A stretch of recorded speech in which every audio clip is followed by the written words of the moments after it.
cítric amb la llimona i... Sí. Que m'agrada més bifar, Però bueno.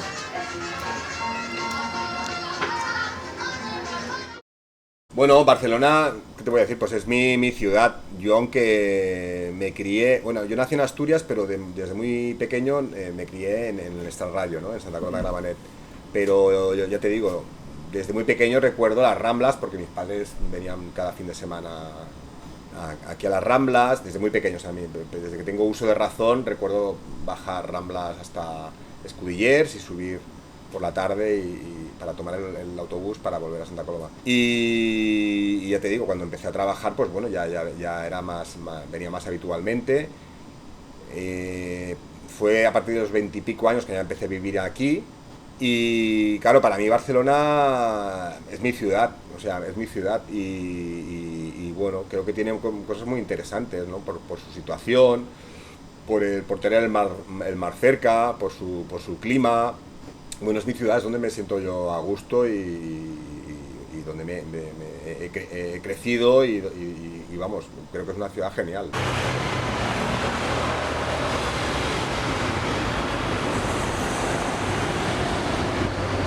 Barcelona és una ciutat que m'ha donat molt poc. Jo tinc la sensació d'haver fet aquesta petita obra que he fet humilment a contracorrent, no? Tot, com diu el meu amic Joan Sant Martí, el mestre aquest que va fer els arranjaments del POM de Petits Hits, tot costa molt, no? Tot costa molt. Sí que és veritat que és una ciutat que té elements que a vegades semblen molt cosmopolites, que pots a vegades arribar a pensar que és com un petit Nova York o una ciutat amb una trempera, amb una cosa especial, i altres vegades pensar que és una ciutat molt local, molt provinciana i molt que està a mig, que es queda a mig gas, no? A mitges tintes, que no, per l'esperit una mica també petit i de poca ambició. Diguem que jo crec que no és només una qüestió urbanística i política, sinó també pot ser artística, literària, que, és a dir, hem tingut grans artistes que potser han tingut diguem, un ressò internacional, però també hi ha hagut, i s'ha dit, no ho dic jo només, una manca d'ambició a vegades, no? Tant literària o pictòrica o musical. Per què tants científics han hagut d'anar-se'n als Estats Units, anar-se'n a Europa? Perquè aquí no els oferien res, perquè aquí o sigui, políticament no s'ha apostat per la ciència d'una manera seriosa, no? Però Barcelona a mi és una ciutat que, la veritat, em produeix molta ambivalència, no?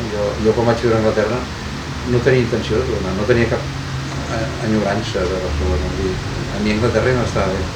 M'agrada que plogui una mica, aquí no plou mai. A mi m'agrada estar dintre de casa i sentir ploure, i estar tranquil·lament pensant a casa, llegint, sentint com repica les gotes de pluja a la finestra. Això és fantàstic. I això aquí costa molt, perquè aquí a més quan plou ruixa, no? És una cosa, són ruixats i xàfecs i com deia el Raimundo, que en tot deia en el meu país sempre plou malament, no? Perquè plou massa, plou poc. I curiosament la gent, fixa't que la gent que ve de fora, molta gent està fascinada amb Barcelona, és una ciutat fantàstica, no? I per això volen venir a viure aquí, els turistes venen, no només els japonesos que venen a fer fotos de Gaudí, de la Pedrera, sinó molta gent, francesos, italians, anglesos, la gent de... O sigui que aquí, clar, diuen, ostres, la qualitat de vida, el temps, no? El clima, els preus, no? Clar, per ells tot és barat, aquí poden llogar un pis relativament o comprar. I llavors tens, doncs, Gràcia, que és un petit, no? Greenwich Village, si vols, d'alguna manera, no? Hi ha artistes, hi ha botigues, hi ha tal, hi ha gent també del barri, de la vida. Tens Sarrià, que és un barri Pedralbes, més residencial, si vols, tens el Raval, que és allò Chinatown, una mica més, o Paquitown, no?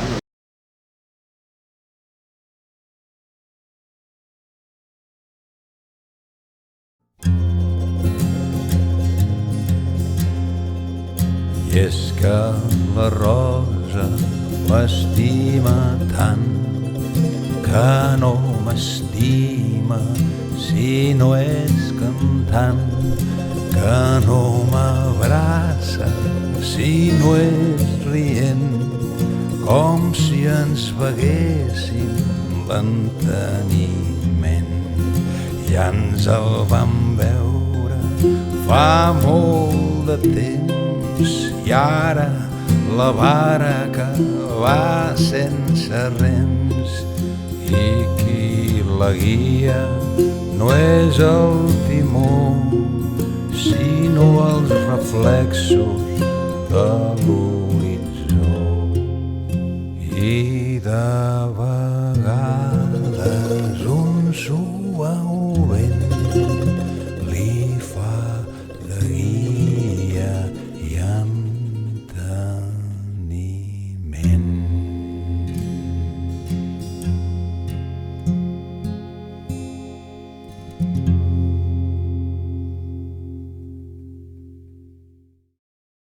Yo empecé a trabajar no directamente en un bar, en una coctelería, empecé a trabajar como ayudante de cocina en un restaurante que existía, ahora ya no existe, en Paseo de Gracia, que se llamaba Kansas. El tema es que ahí empecé a trabajar una experiencia muy dura, el trabajar en una cocina ya era muy duro y en aquella época pues todavía más. O sea, me sentía más cómodo, me gustaba más, me seducía más lo que era la sala, estar fuera, el trato con el cliente, más que la cocina, ¿no? Que bueno, otras como cocineros son muy bastante salvajes y bastante, es un trato más hosco, ¿no? Y empecé a trabajar, bueno, me entrevistaron, me llamaron para hacer una entrevista en el Amarcor, que era un bar que existía en La Pedrera, y allí me entrevistaron con el director, me hizo una pequeña prueba y me admitieron. Y allí fue un poco donde conocí el ambiente de bar de cócteles, ¿no? Y yo en aquel momento era, pues eso, pasaba los cócteles como el camarero de sala. Y bueno, me gustó, me sedujo, ¿no? Me pareció interesante, los clientes, el ambiente, no sé, me gustó mucho esto. Allí no estuve mucho tiempo, estuve unos meses y me hicieron una oferta para ir a trabajar a Castelldefels, en un bar que no era tan de cócteles, era más de música en vivo, en el Port Ginesta. Y entonces ya, pues en aquella época yo hice el servicio militar y me sorprendió la oferta de trabajar en boadas. Bueno, yo en aquel momento también estaba trabajando en lo que era el Tragaluz, en el pasaje de la Concepción, un poco poniendo en práctica lo que yo en aquel momento iba aprendiendo de Gotarda. Y entonces me sorprendió la oferta de trabajar en Boadas, que Boadas era como la escuela, era un lugar que yo conocía por las novelas de Carballo, era como un lugar mítico, ¿no? Y nada, empecé a trabajar allí en el 92. Y ahí pues bueno, sí, fue pues muchas experiencias, ¿no? El trabajar en un lugar con mucho recorrido, con una disciplina y con un orden ya preestablecido de muchos años. Y bueno, ahí aprendí mucho y estuve pues un ciclo de 3 años que bueno, me sirvieron para consolidarme como profesional. Yo cuando he abierto un local siempre he pensado un poco hacer un estudio un poco de crear como un alma, ¿no? No es solo pues escoger las copas que quieres poner, sino que tienes que crear un poco una historia, ¿no? Una historia que cada lugar, pues una música, una ambientación, un trato, diferentes detalles, ¿no? Que el cliente aprecia cuando los visita, ¿no? Y allí pues estuve en Milano, la verdad es que estuve como 7 años o así, hasta que también pues un poco me sentí agotado y en ese momento me ofrecieron, bueno, me enteré que estaba en traspaso este lugar, el Caribbean Club, donde estamos ahora, y me parecía bonito en cuanto a que un lugar con historia, con una patina de lugar, bueno, muy personal también, por su tamaño, siempre me ha gustado estar cerca de las Ramblas, porque las Ramblas tienen esa cosa de cosmopolita, de gente diferente, diferentes edades, diferentes clases sociales, diferentes orígenes, y eso pues yo creo que es muy enriquecedora en el tema de coctelería, ¿no? En el bar, ¿no? Enriquece, ¿no? esta diversidad y a mí me aporta, me hace aprender. Y en el 2012 pues me hice cargo de este lugar y bueno, volví a analizar un poco lo que tenía entre manos, la estética del lugar, un poco el ambiente y todo, este mobiliario que tiene de barco. Y con esa experiencia que tuve al conocer La Habana y bueno, volviendo después a trabajar aquí, pues construí pues esta idea de lo que es ahora el Caribbean, ¿no? Que es un lugar de ron, un lugar de viaje, ¿no? porque un bar siempre es un viaje, ¿no? Un poco una huida de la realidad, ¿no? Tu vois, je n'ai pas oublié.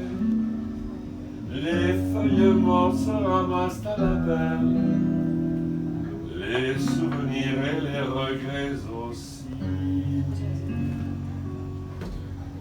Et le vent du nord les emporte dans la nuit froide de l'oubli. Pero después hay otro aspecto que es que es fundamental en el bar y en las relaciones en hostelería y en este tema, que son las relaciones humanas, ¿no? Que eso es continuamente, vale, pues estás aprendiendo en reacciones, en cómo en empatía, en asertividad, en cómo decir las cosas, en cómo tratar a diferentes formas de ser, diferentes personas. Eso es también un continuo aprendizaje, ¿no? Y después, bueno, que tienes la suerte también de tratar con gente muy interesante que te explica cosas que, pues bueno, pues yo siempre he dicho que es como una universidad, ¿no? Que tienes la suerte pues, de tratar con gente pues, que te aporta muchas cosas, muchas experiencias, ¿no? De viajes, de vida, de muchas cosas.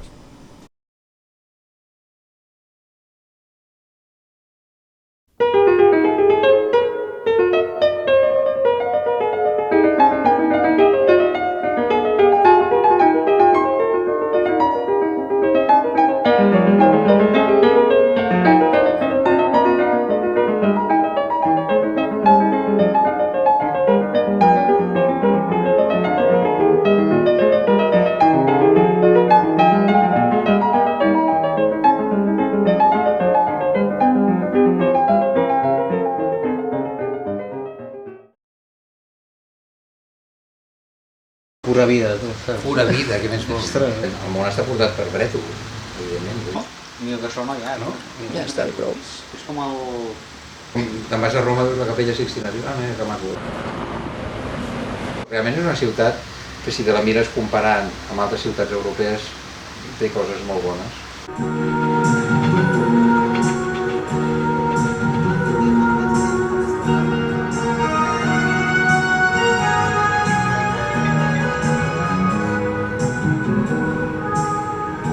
Però clar, no és París, per exemple, des del punt de vista de la potència cultural, no? O Londres, que són metròpolis amb una... allà cada nit passen coses, no? Musicalment, artísticament, vull dir, o a Alemanya també, no? Sí, Viena, bueno, Berlín, evidentment, no sé si heu estat a Berlín, però és una ciutat molt potent. Clar, aquí ens quedem una mica a mitges, saps? Per mi, fer cançons és una extensió de l'activitat poètica. Sí. Vull dir que no és una cosa totalment aliena, sinó que és com una branca dintre de l'activitat de fer poesia, doncs a vegades surten cançons, no? I llavors vol dir que, evidentment, s'hi barregen dos llenguatges, que és el llenguatge verbal i el llenguatge musical, que en principi no tenen res a veure, però que es fusionen en l'art de la cançó. Sí. Però, bueno, jo no sóc creient, però sí que sóc, i vull creure que sóc espiritual, és a dir, crec que hem de cultivar l'esperit, i hem de cultivar, quan vius a l'estranger, no? I pots comparar, està bé, no? Tenir perspectiva sobre la teva ciutat des de fora, jo crec que és necessari, tothom ho hauria de fer, no? Jo ho he fet, però esclar, ara ja porto massa anys vivint a Barcelona, llavors potser això també em resta perspectiva. Potser hauria de tornar a marxar per tornar a enyorar, o no. I creus que està en decadència o té futur la ciutat? No ho sé. A vegades penso que està en decadència.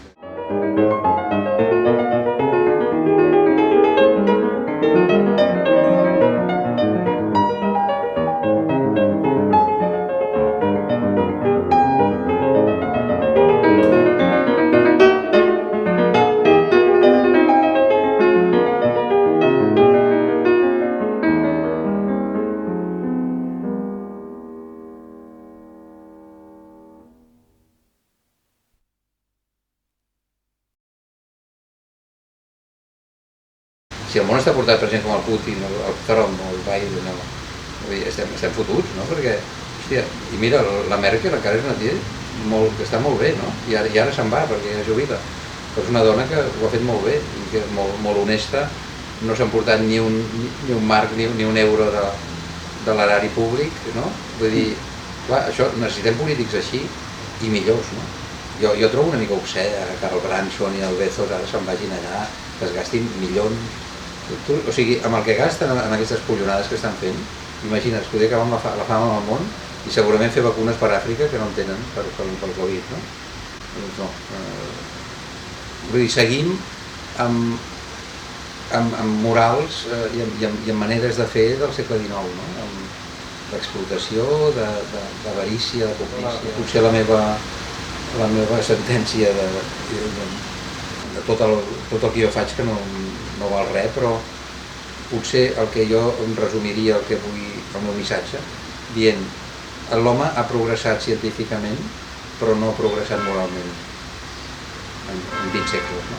I aquest és el resultat del món que tenim.